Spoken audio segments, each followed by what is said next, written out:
저는 오늘 누가복음 24장 13절에서 35절 말씀을 가지고 부활주일 2부 예배 부활신앙이라는 제목으로 하나님 말씀 나누겠습니다. 사람들이 죽음을 싫어합니다. 그래서 죽음과 관련된 모든 것도 멀리합니다. 여러분, 건물마다 엘리베이터를 보면 4층이 없습니다. 대신 F층이 있죠. 또는 3층에서 바로 5층으로 넘어갑니다.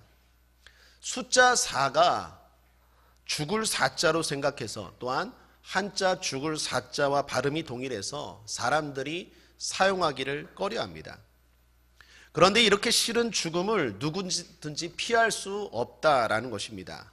더욱이 이 죽음이 갑자기 찾아옵니다. 여러분, 한자로 죽을 사자를 보면 한일자 밑에 저녁 석자 칼비자로 이루어졌습니다.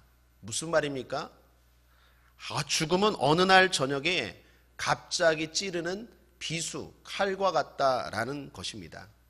낮에라도 오면 좀 막을 수도 있고 준비할 수도 있는데 밤에 갑자기 오는 것이 죽음입니다. 그래서 두렵고 싫습니다. 성경의 지혜왕 솔로몬도 전도서에서 이렇게 말합니다. 전도서 8장 7절 8절에 보면 사람이 장래일을 알지 못하나니 장래일을 가르칠 자가 누구이랴. 생기를 주장하여 생기로 머무르게 할 사람도 없고 죽는 날을 주장할 자도 없고 전쟁할 때에 모면할 자도 없으며 악이 행악자를 건져낼 수도 없느니라. 누구도 알지 못합니다. 뿐만 아니라 누구도 죽음 앞에서 구원할 자가 없습니다. 결국 사람이 죽음에 대해서 할 수 있는 것은 시신을 방부 처리하거나 기껏해야 무덤 크게 짓는 것밖에 없습니다. 러시아의 레닌도, 중국의 모태똥도, 그리고 북한의 김일성 부자도 결국 죽음 앞에 아무런 힘도 발휘하지 못하고 무덤이나 그냥 크게 짓는 것밖에 할 수 없습니다. 제가 장례 때 늘 고백하고 말하는 내용 가운데 인도의 능수엔에 가면 석가모니 무덤이 있습니다. 사우디아라비아 메카에 가면 이슬람의 창시자 마호메트의 무덤이 있습니다. 중국의 산둥성에 가면 공자님의 무덤이 있습니다. 타 종교도 어떤 위대한 지도자도 기껏해야 죽음 앞에서는 무덤 크게 짓고 침묵하더라, 힘을 못 쓰더라 라는 것입니다. 그런데 성경은, 그런데 우리 주님은 뭐라고 말씀하십니까? 나는 부활이요 생명이니 나를 믿는 자는 죽어도 산다라고 말씀합니다.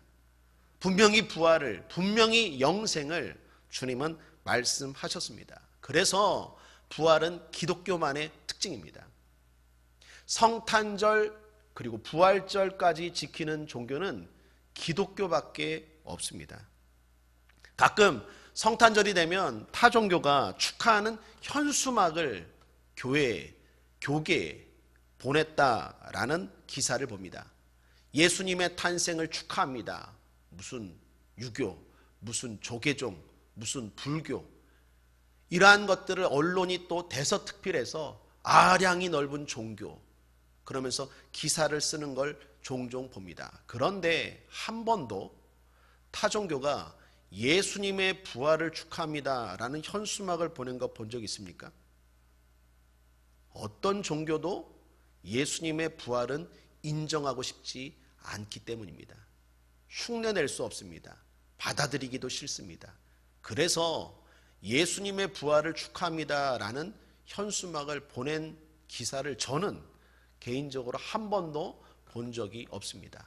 부활은 예수님으로만 가능합니다. 영생은, 천국은 주님으로만 가능한 줄 믿습니다.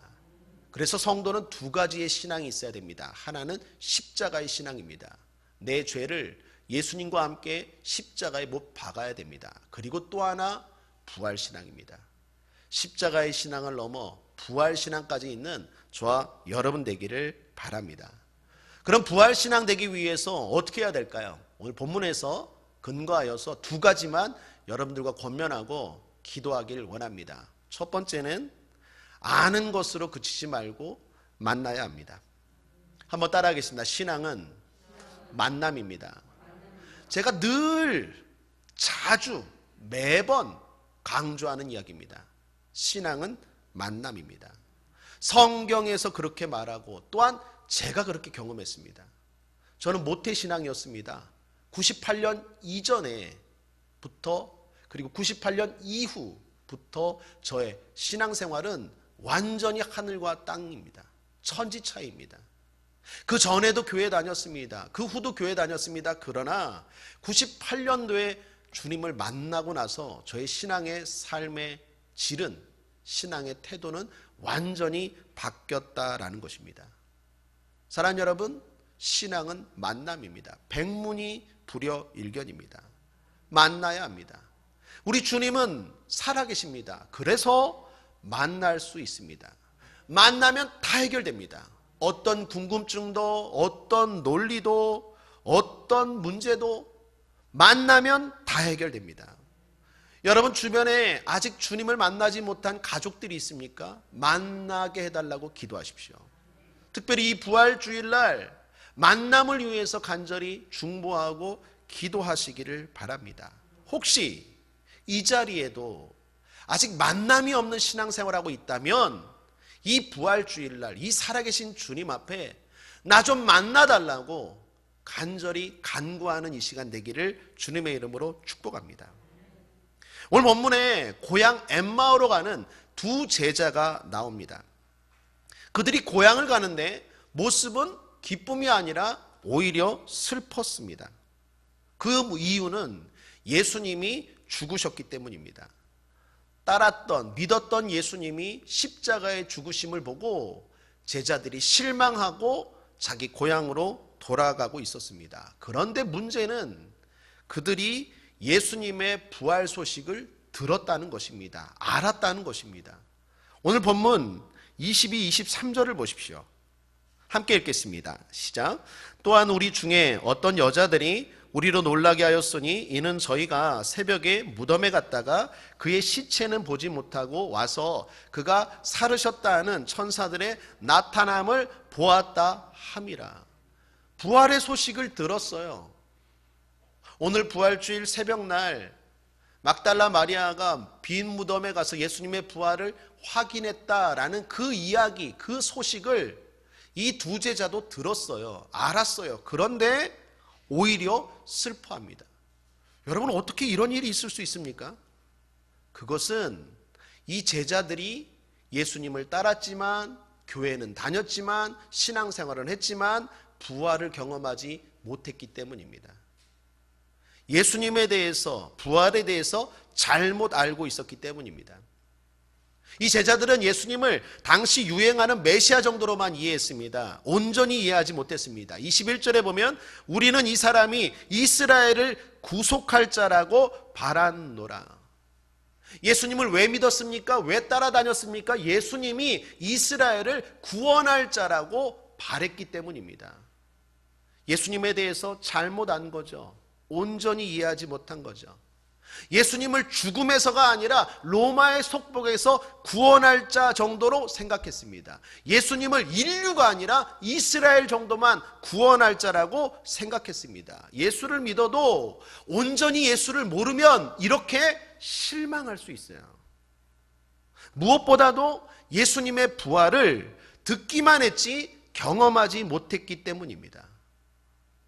예수님이 부활하셨다고 말하는데 시신이 사라졌다라고 오해하고 있어요. 믿어지지 않는 거죠. 솔직히 부활이 쉽게 믿어집니까?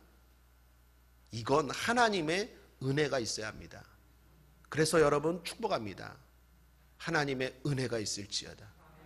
하나님의 은혜가 있지 않으면 이 부활은 믿어지지가 않습니다. 하나님의 은혜가 임하고 성령이 역사할 때 부활의 사건이 내 사건으로 믿어지는 축복이 있는 줄 믿습니다.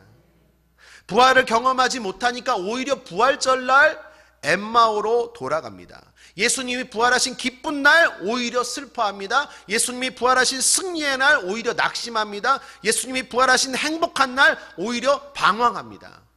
여기 엠마오는요, 원문에서 어디인지 몰라요.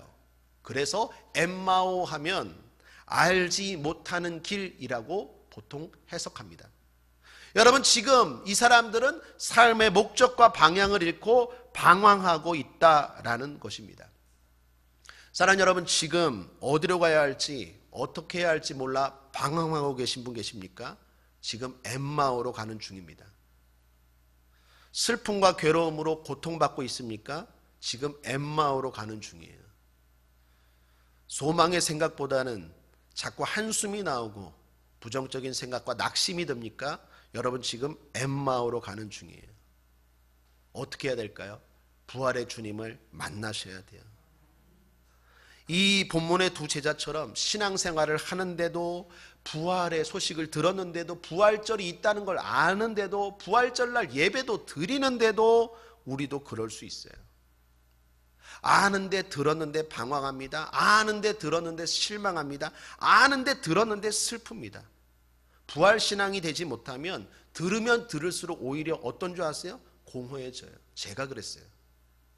98년도 전에도 부활절만 되면 공설운동장 또는 실내체육관에 모여서 새벽부터 그리고 저녁까지 하루 종일 계란 먹으면서 원 없이 먹으면서 부활을 노래하고 인사하고 예배드렸지만 공허해요. 오히려 신앙생활하면서도 방황하고, 오히려 신앙생활하면서도 슬퍼하고, 오히려 신앙생활하면서도 낙심하는 일들이 비일비재했어요. 부활을 경험하기 전에는, 이 땅이 다라고 생각했을 때는, 예수님에 대해서 온전히 이해하지 못했을 때는. 그런데 98년도에 성령 받고 부활의 주님을 제가 만났어요. 하나님의 은혜로. 그리고 나서는 완전히 바뀌었어요. 그러므로 사랑하는 여러분, 만남의 은혜가 있게 되기를 거듭 주님의 이름으로 축복합니다. 그러면 어떻게 만납니까? 오늘 본문을 보십시오. 주님이 찾아오십니다. 한번 따라하겠습니다. 주님이 찾아오십니다. 이건 대단히 놀랍고 중요한 사실입니다. 걱정하지 마십시오. 목사님 어디로 가야 합니까? 주님이 어디 계십니까? 저 산입니까? 이 산입니까? 걱정하지 마십시오. 주님이 찾아오십니다. 수가성 여인에게 찾아오십니다. 삭개오에게 찾아오십니다. 12제자에게 찾아오십니다. 주님은 엠마오로 가는 이 제자들에게 찾아오십니다. 그리고 우리들에게도 주님은 찾아오십니다. 걱정하지 마십시오. 주님은 찾아오십니다. 찾아오셔서 어떻게 하십니까? 대화하십니다. 그런데 놀라운 건 이 두 제자가 예수님인지를 알지 못해요. 함께 하면서도 깨닫지 못해요. 15, 16절을 보십시오. 저희가 서로 이야기하며 문의할 때 예수께서 가까이 이르러 저희와 동행하시나 저희의 눈이 가리워져서 그인 줄 알아보지 못하거늘. 동행해도 몰라요. 대화해도 몰라요. 내 인생이 왜 이렇게 잘 되는지, 하나님의 은혜인 것을 모른다니까요. 예배는 드리고 신앙생활해요. 그래서 주님이 내 인생에 어떻게 해요? 알게 모르게 개입하셔서 인도하시는데 그게 주님이 하시는 일인지 몰라요. 사랑하는 여러분은 아시는 줄 믿습니다. 두 제자는 몰랐대요. 왜요? 눈이 가려져 있어요. 대화도 하고 동행도 하는데 눈이 가려져 있어요. 다시 말하면 부활신앙이 되지 못하면 몰라요. 그냥 공허해지고 우연이겠지, 내 노력이겠지, 이렇게 해석하지, 주님이 내 삶을 이렇게 동행하시고 함께 하시고 보호하시고 인도하신다는 걸 몰라요. 눈이 가려져 있으면. 이들이 언제 깨닫게 됩니까? 언제 부활신앙이 됩니까? 언제 주님을 만납니까? 두 가지입니다. 첫 번째는 말씀을 풀어주실 때예요. 여러분 25절 27절까지 함께 읽겠습니다. 시작. 가라사대 미련하고 선지자들의 말한 모든 것을 마음에 더디 믿는 자들이여, 그리스도가 이런 고난을 받고 자기의 영광에 들어가야 할 것이 아니냐 하시고, 이에 모세와 및 모든 선지자들의 글로 시작하여 모든 성경에 쓴 바 자기에 관한 것을 자세히 설명하시니라. 예수님께서 말씀을 풀어주셨어요. 자세히 설명하여 풀어주셨어요. 그때 어떤 일이 일어납니까? 32절 함께 읽겠습니다. 시작. 저희가 서로 말하되 길에서 우리에게 말씀하시고 우리에게 성경을 풀어주실 때에 우리 속에서 마음이 뜨겁지 아니하더냐 하고. 사랑하는 여러분, 어떤 설교, 어떤 예배에는요 내 마음이 뜨거워지고 눈이 뜨거워지고 몸이 뜨거워질 때가 있어요. 아멘입니까? 그래요. 그럴 때가 있어요. 그게 주님이 만나 주실 때예요. 주님이 말씀을 풀어주실 때 제자들의 마음이 뜨거워지기 시작했어요. 그리고 말씀이 깨달아지기 시작했어요. 말씀이 깨달아지지 않으면요, 말씀이 먼 나라 이야기 같아요. 그래서 예배 시간에 잠만 와요. 영적 전쟁에서 마귀에게 날마다 패해요. 그런데 부활신앙이 되고 주님을 만나면요, 눈이 열리고 마음이 뜨거워져요. 그리고 말씀이 들리기 시작해요. 여러분, 그렇게 되기 위해서 사모하는 마음으로 성령님을 초청하셔서 말씀을 듣게 되길 바랍니다. 그리고 인내하십시오. 이 말씀이 쉽게 깨달아지지 않는다고, 이 말씀이 내 삶과 상관없는 것처럼 들린다고 포기하지 마십시오. 여러분, 오늘 본문 13절에 보면 예루살렘에서 엠마오로 가는 거리가 나옵니다. 25리 정도 된다라고 말합니다. 25리가 킬로미터로 하면 약 10에서 11km 정도 됩니다. 10에서 11km 정도면 약 3시간 정도 거리죠. 예수님이 처음부터 등장한 게 아니라 길을 가다가 등장하셔서 대화하고 말씀을 풀어주셨다라고 한다면 대략 2시간 정도 말씀을 풀어주신 거예요. 말씀을 자세히 풀어주신 것이 최소한 2시간 이상이에요. 그런 의미에서 문자적으로 여러분께 권면합니다. 말씀이 안 들립니까? 목사님, 저는 성경을 읽어도 마음이 뜨거워지는 게 아니라 잠만 오던데요 라는 분 계십니까? 2시간을 극복하십시오. 인내하라는 거예요. 포기하지 말고 읽으라는 거예요. 설교를 눈을 부릅뜨고 들으시라는 거예요. 2시간 동안 사모하는 마음으로 들리면 어느 순간 말씀이 훅 다가와요. 말씀이 내 심령에 꽂혀요. 그리고 들려지기 시작해요. 하나님의 음성으로. 그러므로 사랑하는 여러분, 하나님의 말씀을 사모함으로 인내함으로 대하시길 바랍니다. 그럴 때 주님을 만날 수 있어요. 이들의 눈이 또 언제 열려집니까? 언제 가려진 눈이 열려지고 부활신앙이 됩니까? 또 하나는 교제 가운데예요. 마침내 일행이 그들이 가려던 마을에 도달하게 되었습니다. 날이 저물었습니다. 이들은 쉬어 가려고 했어요. 어떤 여관, 여인숙에 들어가려고 했는데 예수님은 계속해서 가려고 합니다. 그런 예수님을 두 제자들은 강권합니다. 함께 해달라고, 함께 있자고 강권했대요. 성경에 보면 강권했다는 말은 무슨 말입니까? 예수님이 몇 번 사양했다는 거죠. 이제 난 가야 돼, 내 갈 길이 있어 라고 사양했는데 이 두 제자들이 강권해서 어떻게 해요? 예수님과 함께 머물렀다라는 것입니다. 사랑하는 여러분, 말씀으로 마음이 뜨거워지기 시작하잖아요. 그러면 주님과 교제하고 싶어져요. 교제가 즐거워져요. 예배가 즐겁고요, 성경 읽는 게 즐겁고요, 기도가 즐겁고요. 오랜만에 만나서 아멘도 안 하시네. 여러분, 즐거워져요. 아, 어떻게 그렇게 오래 기도해요? 기도가 고역이 아니 즐거움이 돼요. 한번 주님을 만나고 마음이 뜨거워지기 시작하잖아요. 예배가 즐겁고 신앙생활이 즐겁고 교회에 있는 게 기뻐요. 집에 가고 싶지 않아요. 그래도 오늘은 가셔야 돼요. 코로나 때문에. 교회 주님이 강권하고 싶어요. 주님 더 하고 싶어요. 더 있고 싶어요. 강권하고 싶어요. 갈망이 생겨요. 예수님이 허락하십니다. 그래서 함께 숙소에 들어가서 저녁 식사를 하십니다. 그런데 떡을 들고 축사하십니다. 떼어 제자들에게 나누어 주셨대요. 여러분, 여기에 사용된 동사들은요, 의도적으로 누가복음 9장에 나오는 오병이어의 기적에 나온 동사들이에요. 그걸 지금 누가가 동일하게 사용하고 있어요. 또 하나는 이 모습은 누가복음 22장의 성만찬 때의 모습입니다. 여러분, 지금 무슨 말입니까? 예수님이 풍성한 교제 가운데 함께 하셨다라는 것입니다. 오병이어처럼 12광주리가 남는 그런 놀랍고 풍성한 주님과의 교제가 있었어요. 그때 이들의 눈이 밝아졌어요. 30절 31절을 보십시오. 저희와 함께 음식 잡수실 때에 떡을 가지사 축사하시고 떼어 저희에게 주심에 저희 눈이 밝아져. 눈이 열렸어요. 앞에 말씀을 풀어주실 때 눈이 열렸습니다. 또 하나 주님과 풍성한 교제가 있을 때 눈이 밝아졌어요. 이 교제는 뭘까요? 말씀을 붙들고 성령의 도우심으로 기도하는 거예요.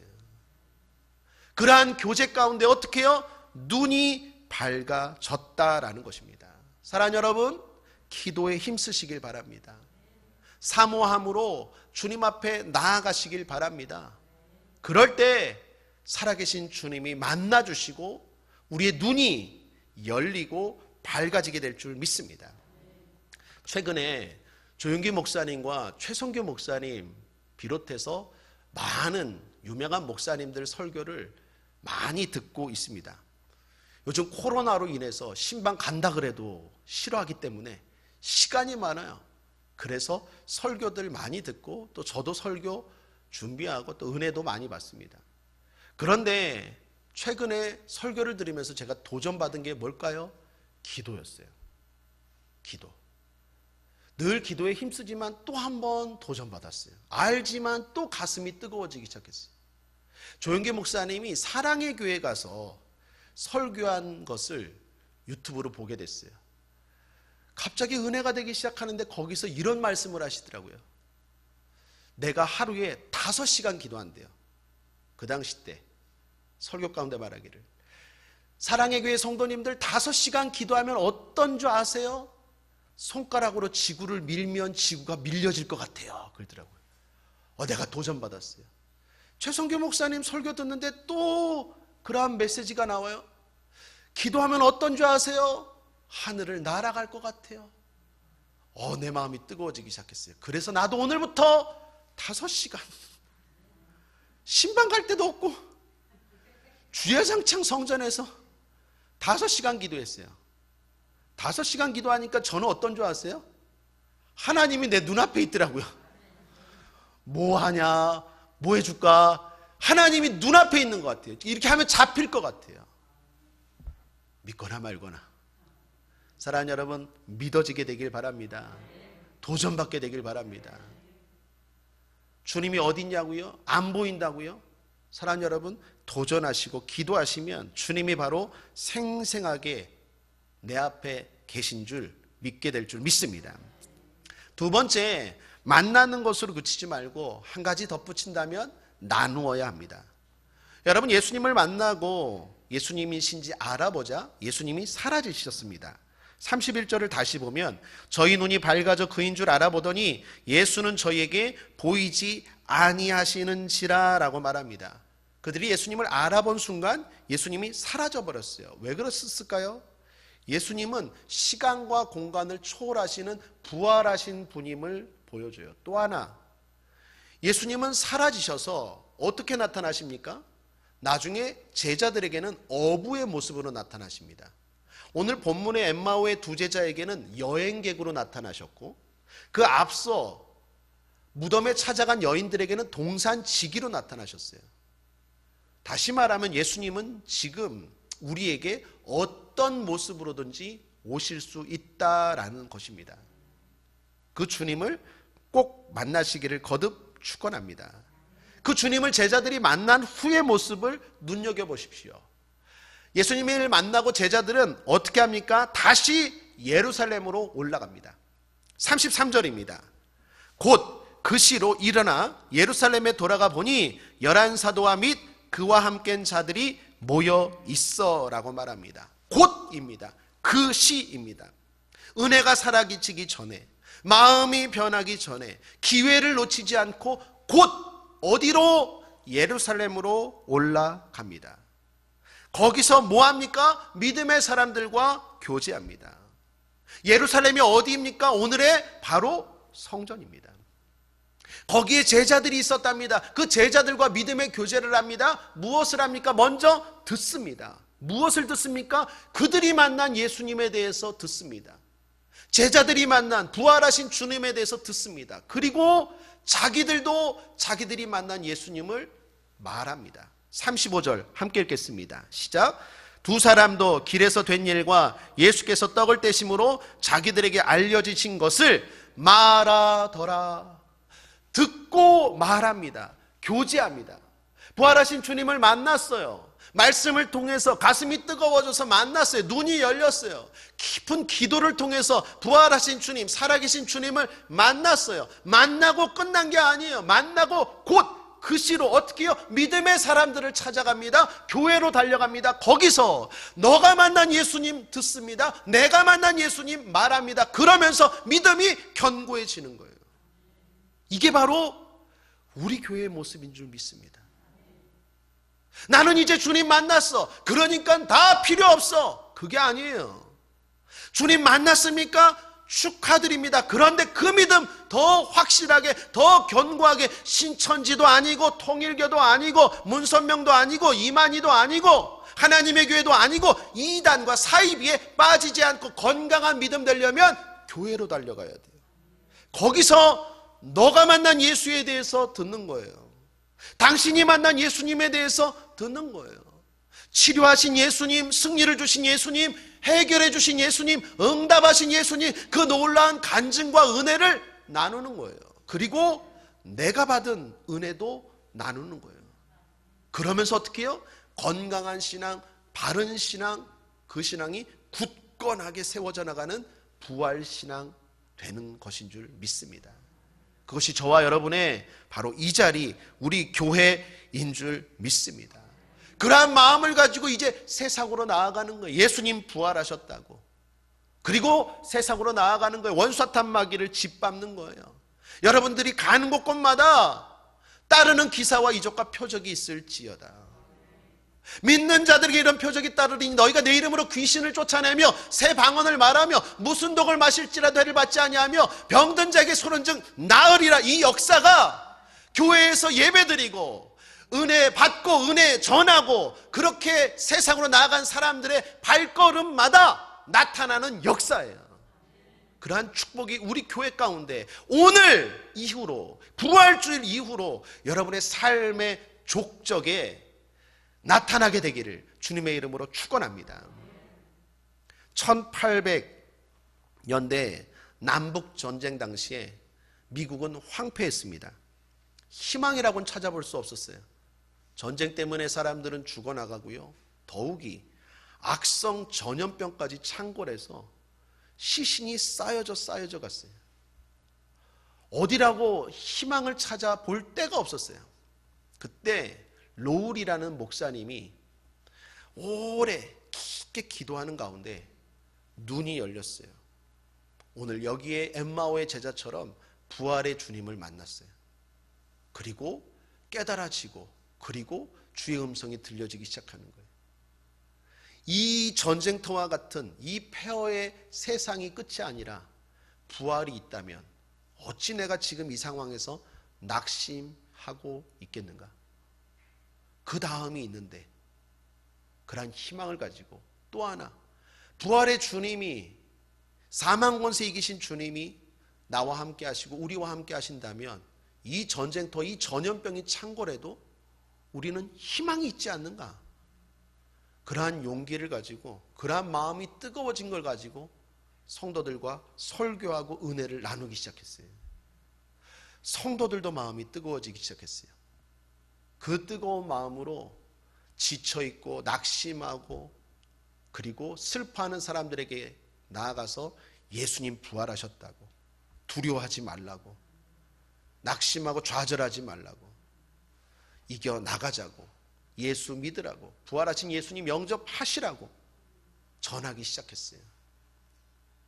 그 가사, 그때 그렇게 전했던 뜨거웠던 마음과 그 내용들을 작사, 작곡한 찬송이 바로 찬송가 150장입니다. 부활절 되면 많이 부르는 찬송가죠.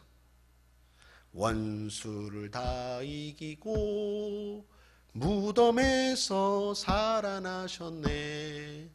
어둠을 이기시고 나와서 성도 함께 길이 다스리시네. 사셨네 사셨네 예수 다시 사셨네. 이 로리 목사님에 대한 이야기를 예전부터 알았지만 특별히 코로나로 창궐하는 이 부활주일날 그 이야기, 그 예화가 제 마음을 더욱 뜨겁게 했어요. 사랑하는 여러분, 여러분께 제 뜨거운 마음을 전합니다. 예수님 사셨습니다. 부활하신 주님 살아 계십니다. 두려워하지 마십시오. 놀라지 마십시오. 이것이 끝이 아니라 우리는 부활이 있습니다. 또한 그 사망 권세 이기신 주님이, 부활하신 주님이 버젓이 지금 살아 계십니다. 동행하시고 함께 하십니다. 두려워하지 마십시오. 걱정하지 마십시오. 염려하지 마십시오. 승리하고 이기는 저 여러분 되기를 주님의 이름으로 축원합니다. 따라하겠습니다. 사셨네 사셨네 예수 다시 사셨네. 저와 여러분도 삽니다. 말씀을 정리합니다. 부활신앙이라는 제목으로 하나님 말씀 나누었습니다. 부활신앙이 되기 위해서는 주님을 꼭 만나야 합니다. 걱정하지 마십시오. 주님이 찾아오십니다. 마음을 열고 말씀을 대하십시오. 사모하고 인내하며 말씀을 대하십시오. 인내하고 말씀을 대하십시오. 기도와 성령의 교제 가운데 들어가십시오. 끈질기게 기도하고 간구하십시오. 그럼 반드시 만납니다. 만나면 눈이 열립니다. 새로운 세상이 열립니다. 새롭게 살아가게 됩니다. 그리고 그 은혜를 성도들과 나누십시오. 들으십시오. 집사님, 권사님이 만난 예수님 들으십시오. 그리고 여러분이 만난 예수 말하십시오. 거기서 믿음이 견고해지고 그 믿음으로 세상에 나아갈 때 원수사탄막이 떠나갑니다. 물러갑니다. 한 길로 왔다 7길로 떠나갑니다. 그러한 승리가 저 여러분의 삶 가운데 임하기를 주님의 이름으로 거듭 축원합니다.